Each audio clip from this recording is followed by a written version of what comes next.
La robotique, pour moi, c'est un univers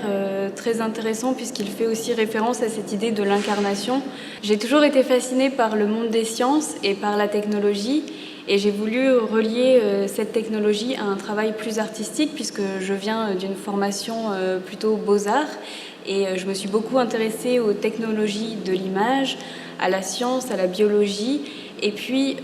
suite à une résidence expérimentale dans un centre de réalité virtuelle, j'ai découvert la simulation de nouveaux mondes et j'ai été tout de suite fascinée par des sortes de systèmes de vie autonomes.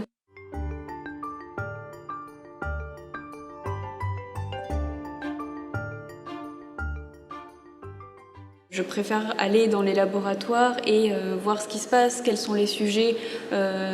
qui fascinent. Et je crois que le rôle de l'artiste aujourd'hui, c'est aussi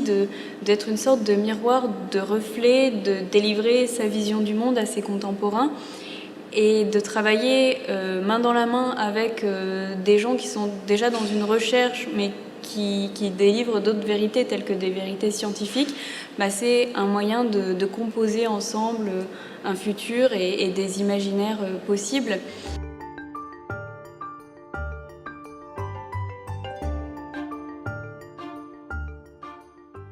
Pour un de mes prochains projets, je m'intéresse au mouvement et aux projections des essaims d'abeilles, qui est assez fascinant et qui dit quelque chose aussi de notre environnement, de notre écosystème et de comment on pourrait aussi en faire des prédictions pour des comportements futurs.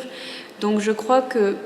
la vie artificielle est beaucoup plus large que l'intelligence artificielle et évidemment en tant qu'humain on a envie de se concentrer sur ce qui constitue notre humanité et qui est fascinant, mais je crois qu'il y a aussi le contexte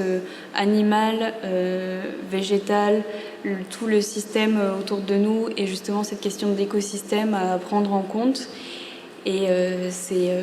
des avancées à la fois scientifiques, artistiques, hyper intéressantes.